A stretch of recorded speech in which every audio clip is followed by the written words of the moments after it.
جب سے خالق کائنات نے زمین کا فرش بچھایا اور ابتدائی آبادیوں کا سلسلہ شروع ہوا، اس میں ایک نام ہندوستان کا بھی ہے، جس کی تاریخ 55,000 سے 73,000 سال پرانی بتائی جاتی ہے۔ تقریباً 2500 سال پہلے انڈس ویلی سویلائزیشن کی بنیاد بنی۔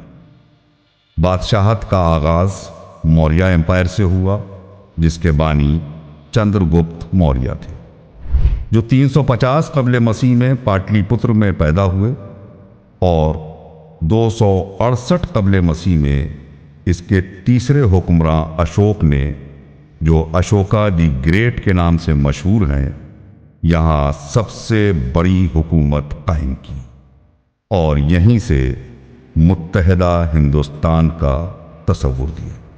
7ویں صدی عیسوی کرۂ ارض پر کافی تاریخ ساز مانی جاتی ہے۔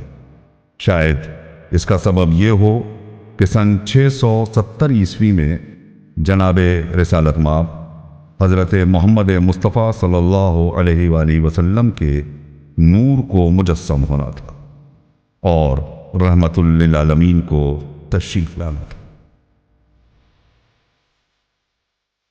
اس زمانے میں تقریباً 2 صدی پہلے سے ہندوستان میں گپتا ڈائنیسٹی کا راج تھا۔ یہ لوگ ہندو تو تھے مگر بدھزم اور جینزم کے حامی بھی تھے اور دنیا بھر میں کاروباری دوستی اور ثقافتی ارتقاء کے بھی حامی تھے۔ ان کا دور گولڈن ایج آف انڈیا مانا جاتا ہے۔ کائنات میں حق و باطل کی جنگ کا آغاز، یا یوں کہا جائے باطل کے مظالم اور حق کے صبر کا آغاز، انسان اول حضرت آدم کے فرزندان حابیل اور قابیل کی شکل میں انسانیت کی ابتدا میں ہی ظاہر ہو چکا تھا۔ شاید یہی انسان کی ہجرتوں کا ایک بڑا سبب رہا۔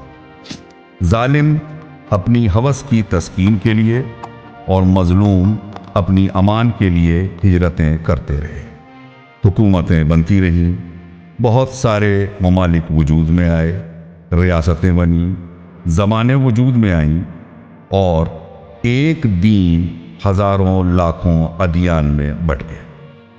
مفاد پرستوں کے لیے یہ تعویذ تحفظ بنتا رہا۔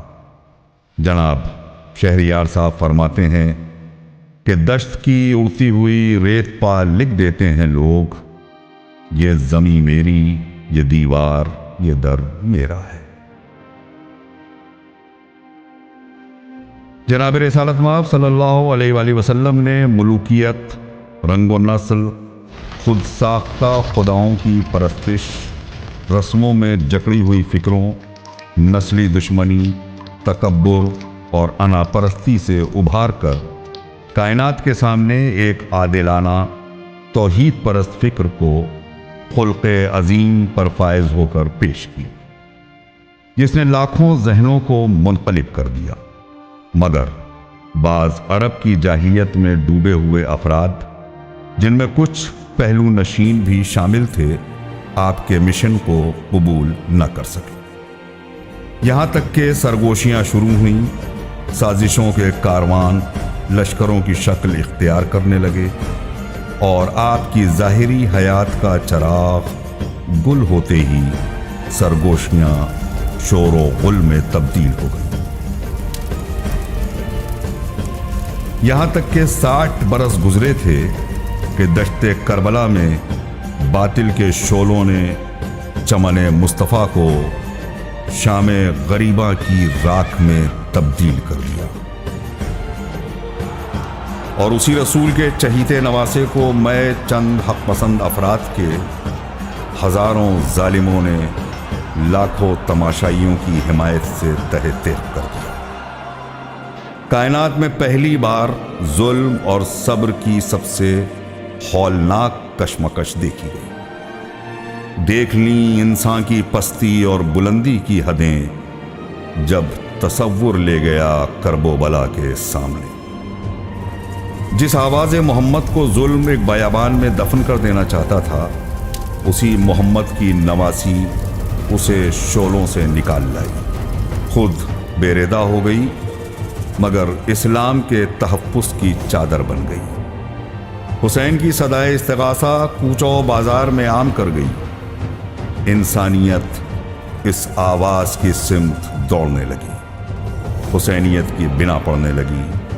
وہ حسینی جو حسین کی بے وطنی کے ماتمدار تھے، حسینیت کو سینوں میں لے کر ہجرتوں پر مائل ہو گئے۔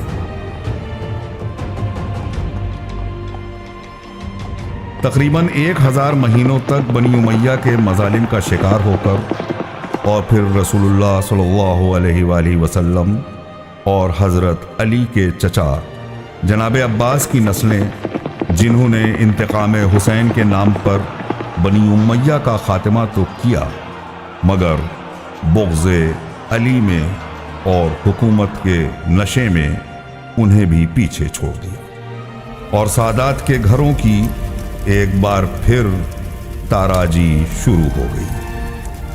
سادات کو اور علی کے چاہنے والوں کو ہجرتوں پر مجبور کر دیا گیا۔ ہندوستان کے برہمن جو اعلان رسالت کے بعد سے ہی رسول اللہ کی تحریک کے مداح بن چکے تھے، آمد و رفت کا سلسلہ شروع ہو چکا تھا۔ روایتوں کے مطابق کربلا میں امام حسین علیہ السلام کی مدد کے لیے یہاں سے کمک جانا، پھر حسینی برہمنوں کا عزائے حسین سے جوڑنا، اور بعض روایات کی بنا پر امام زین العابدین علیہ السلام کی والدہ کا سندھ سے تعلق ہونا، سب سے زیادہ ہندوستان کی طرف مائیگریشنز کا سبب بنا۔ خون حسین کا داغ اٹھائی ہوئی قوم نے یہاں ہمدردوں اور دوستوں کا ہجوم دیکھا تو یہیں کی خاک کو اپنی سجدگاہ بنا لیا، اسی پر فرش عزا بچھا دیا اور اسی خاک کو حیات ابدی کے لیے اپنا مسکن بھی بنا لیا۔ علوم اور اخلاقیات سے وابستہ اس قوم نے ہندوستان میں بسنے کے بعد ایک مخصوص لائے عمل تیار کی، جس نے اقتدار کے بدلے اقدار کو فوقیت دی اور عزاداری کے وسیلے سے تفسیر، حدیث، احکام اور شریعت کو عام کرنا شروع کر دیا۔ اس سلسلے میں دیگر دینی خدمات کے ساتھ یہیں کی زبانیں سیکھ کر اپنی مادری زبانوں کی شیرینی میں ضم کر کے ایک خوبصورت زبان کو جنم دیا جسے اردو نام دیا گیا۔ پھر اسی زبان میں آزائی اور رسائی ادب کی بھی ترویج کی۔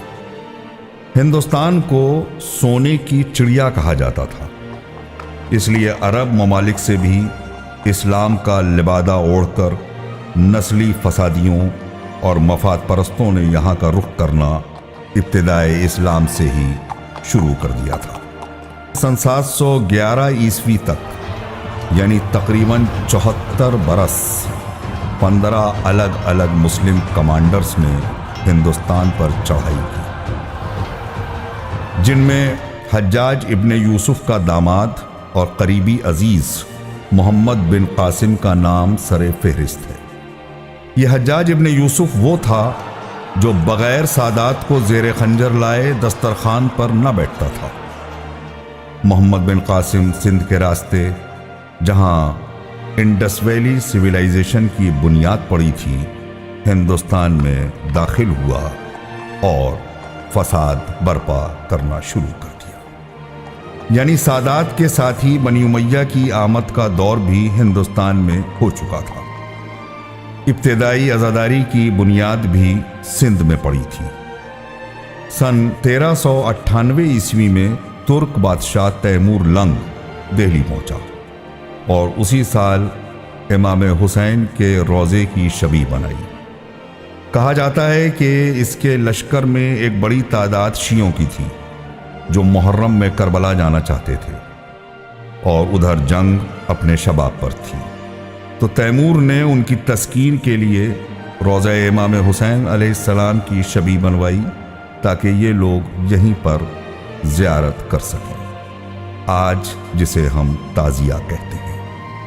اور یہ بات بھی قابل ذکر ہے کہ سن 1380 عیسوی میں ایک صوفی سید محمد اشرف جہانگیر نے پہلی بار علمدار لشکر حسین جناب عباس کے علم مبارک کی شبیہ بنوائی، جس پر سیاہ پرچم نصب تھا۔ دہلی سلطنت کے ابتدائی دور میں ہی خواجہ معین الدین چشتی ہندوستان تشریف لائے۔ آپ کی حیات کا دور سن 1142 سے سن 1236 عیسوی تک کا ہے۔ آپ نے بھی بہت سارے افراد کو دین حق کی طرف دعوت دی، اور آپ بھی مکمل طور پر امام حسین علیہ السلام کے جہاد کی عظمت کے قائل تھے۔ وہ مشہور زمانہ ربائی شاہ است حسین بادشاہ است حسین آپ ہی کی ایک کاوش ہے۔ 13ویں صدی سے ہندوستان میں عزاداری کا فروغ تیزی سے ہونے لگا، جس میں اسماعیلی، کھوجا اور بہرا حضرات کا بھی کافی تعاون رہا۔ 16ویں صدی کے آغاز میں دکن میں قطب شاہی حکومت قائم ہوئی۔ یہاں حکومت کے زیر اہتمام عزاداری ہونے لگی۔ پھر مغل سلطنت کا آغاز ہوا۔ بابر 20 اپریل سن 1526 عیسوی کو ہندوستان آیا اور شیعوں سے روابط قائم کیے۔ پھر اس کے بیٹے ہمایوں نے ایران کے صفوی حکومت سے مدد لی اور شیعہ سنی اتحاد پر کافی کام کیا۔ ہمایوں کا وزیر بیرم خان خود شیعہ تھا۔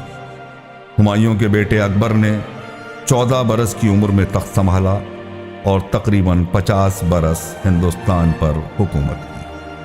اکبر کے 9 رتنوں میں ہندو حضرات، صوفی حضرات اور شیعہ حضرات بھی شامل تھے۔ ان میں عبد الرحیم خانِ خانہ کا نام بھی شامل ہے، جو بیرم خان کے صاحبزادے تھے۔ پہلی بار قاضی القضات یعنی چیف جسٹس کے عہدے کے لیے قاضی نور اللہ شوستری کو اکبر نے منتخب کی۔ آپ ایک فقیہ، متکلم، محدث رجالی، شاعر اور بہترین عالم تھے۔ آپ کے تصنیفی کارناموں میں مجالس المومنین اور احقاق الحق جیسی عظیم کتابیں بھی شامل ہیں، اور باعث فخر ہے کہ یہ کام انہوں نے ہندوستان میں رہ کر ہی کی۔ اپنے دور میں آپ فقہ جعفری کے مطابق فیصلے سناتے تھے، جو علماء اسلام کی چاروں فقہ میں کہیں نہ کہیں پائے جاتے تھے۔ جہانگیر نے آپ کو بے دردی سے قتل کیا اور جمنا کے کنارے بے کفن چھوڑ دیا۔ شہزادی کونین نے لوگوں کے خواب میں تشریف لا کر ان کو اپنا بیٹا کہہ کر آپ کی تدفین کا حکم دیا۔ آپ شہید ثالث کے نام سے مشہور ہوئے۔ شہید ثالث کا مزار آج بھی آگرہ میں موجود ہے، اور بلا تفریق مذہب و ملت لوگ زیارت کو جاتے ہیں اور مرادیں لے کر واپس آتے ہیں۔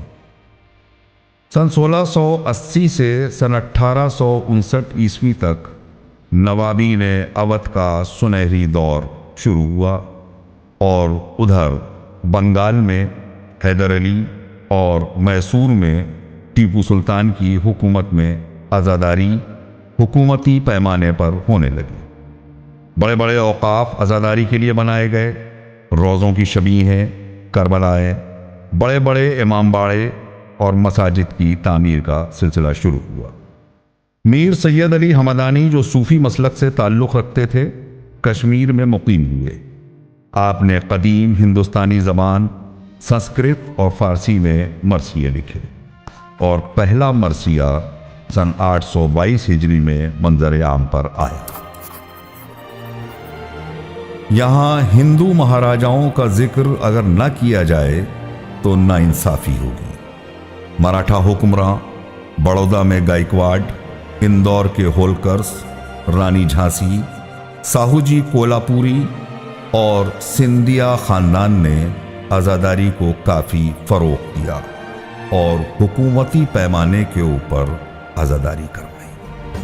خصوصاً عاشور کے جلوس تقریباً پورے ہندوستان میں اٹھنے لگے، جن میں ہر مذہب و مسلک کے لوگ پورے جذبات کے ساتھ شامل ہوتے تھے اور خاک میں غلطاں ہو کر فاقے سے علم کو اپنی اپنی کربلاؤں تک پہنچاتے. اپنی شاعری میں امام حسین علیہ السلام کے ذکر کو لانا شعراء اپنے لیے باعث فخر محسوس کرتے تھے.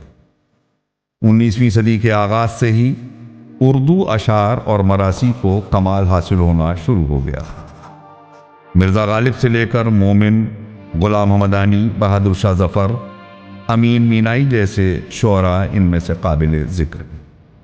میر ببر علی انیس جو سن 1803 عیسوی میں فیض آباد میں، اور مرزا سلامت علی دبیر صاحب جو سن 1803 عیسوی میں ہی دہلی میں پیدا ہوئے، اور ان دونوں حضرات کا انتقال بھی تقریباً آس پاس ہی ہوا. میر انیس سن 1874 عیسوی میں اور مرزا دبیر صاحب سن 1875 عیسوی میں اپنے مالک حقیقی سے جا ملے. ان حضرات نے کربلا سے مدینے واپسی تک کے سفر کو نہایت دلخراش انداز میں نظم کیا ہے. اردو، سنسکرت، فارسی اور بعض جگہوں پر خود اودھی زبان کا بھی استعمال کیا ہے اور استعارے نظم کیے ہیں.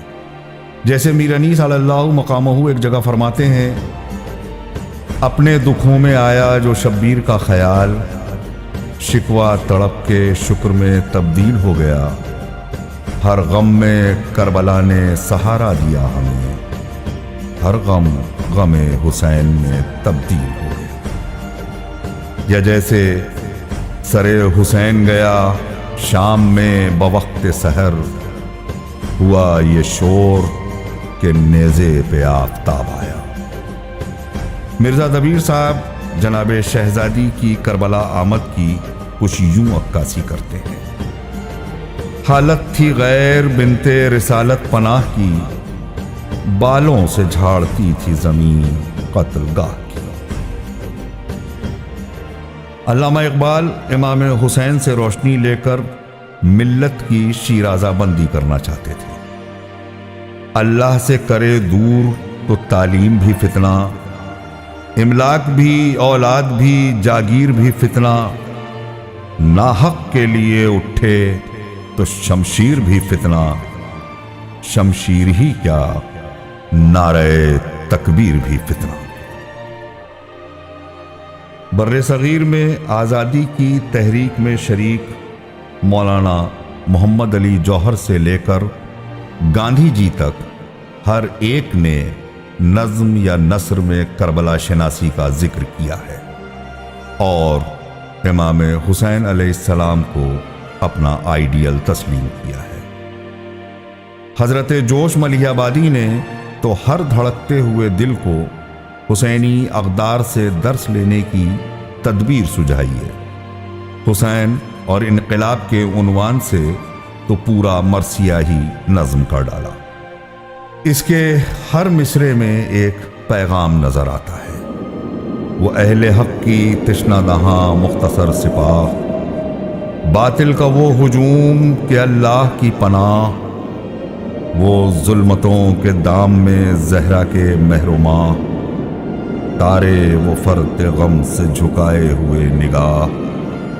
وہ دل بجھے ہوئے، وہ ہوائیں تھمی ہوئی، وہ ایک بہن کی بھائی پر نظریں جمی ہوئی.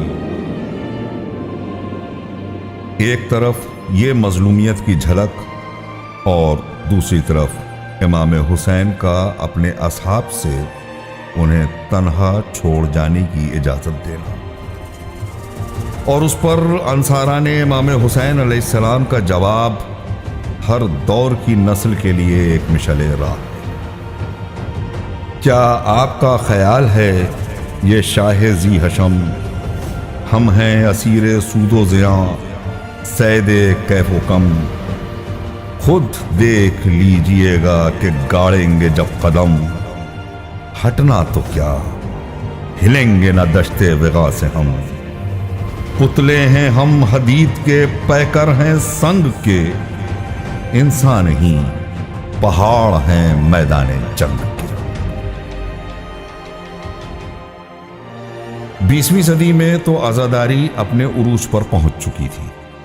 حمد، نعت، مرثیہ، منقبت، سلام اور ربائی کے ساتھ ساتھ مجالس میں روضہ خوانی، پھر مرثیے کی مجلسیں اور نصاری کی مجلسیں اور بالآخر نثری مجالس کا سلسلہ شروع ہو گیا۔ اور بعد مجلس نوحہ خوانی اور سینہ زنی نے تو کیفیتوں کو منقلب کر کے رکھ دیا۔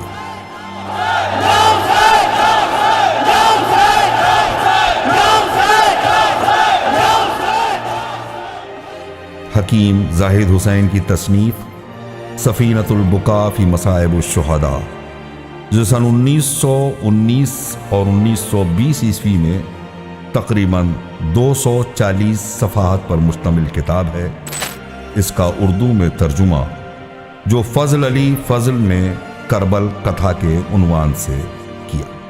ابتدا میں ذاکرین اسی سے پڑھ کر مجلس کو خطاب کرتے تھے، مگر بعد کے علماء نے بھی خطابت کو ضروری سمجھا اور سب سے بڑے مرکز نجف اشرف سے واپس آ کر جب منبر پر تشریف لے گئے تو ذکر کربلا کے ساتھ دین فہمی کا سلسلہ بھی شروع ہوا۔ اس مہم میں 20ویں صدی کے ابتدائی دور میں علامہ سید محمد صاحب دہلوی جو ناظمیہ سے فارغ تھے اور سید محمد ہارون زنگی پوری اور مولانا مقبول احمد جیسے علماء کے سامنے زانوئے ادب طے کر چکے تھے، مجالس کو خطاب کرنے کا آغاز۔ آج بڑے بڑے علماء اور خطباء بر صغیر سے نکل کر پوری کائنات میں جہاں جہاں اردو شناس حضرات پائے جاتے ہیں مجالس کو خطاب کرتے ہیں، اور 2 مہینہ 8 دن تک تقریباً پورے عالم شیعت میں سوگ کی گھٹا چھائی رہتی۔ کون دھڑکتے ہوئے دل کا انسان ہے جو کربلا سنے اور اس کی طرف کھنچتا ہوا نہ چلا ہے۔ ہندو حضرات، سکھ حضرات، انگریز رائٹرز اور فلاسفرز سب نے ہی ذکر کربلا میں اپنی شمولیت درج کرائی ہے۔ منشی چھنو لال لکھنوی کا سلام، گھبرائے گی زینب اگر نہ پڑھا جائے تو شام غریباں کے مناظر شاید تشنا رہ جائے۔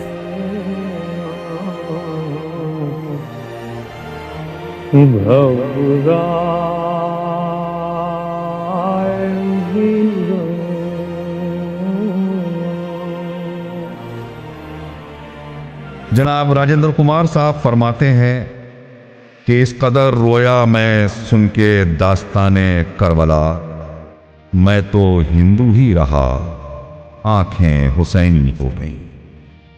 جناب رام بہاری لال سبا کی اس فکر کو کاش ہم مسلمان بھی محسوس کر پاتے۔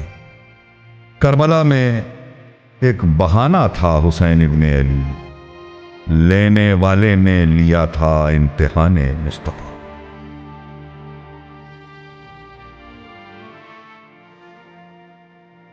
اور آخر میں برج ناتھ پرشاد مخمور لکھنوی کے 4 مصرے اور سید حسن رضا نقوی کو دعاؤں کے ساتھ اجازت دیں۔ مٹ نہیں سکتا کبھی مخمور غم عباس کا، نقش سجدہ بن چکا ہے ہر قدم عباس کا، گر جہاں والوں میں دیکھیں گے عقیدت کی کمی، ہو کے ہندو ہم اٹھائیں گے علم عباس کا۔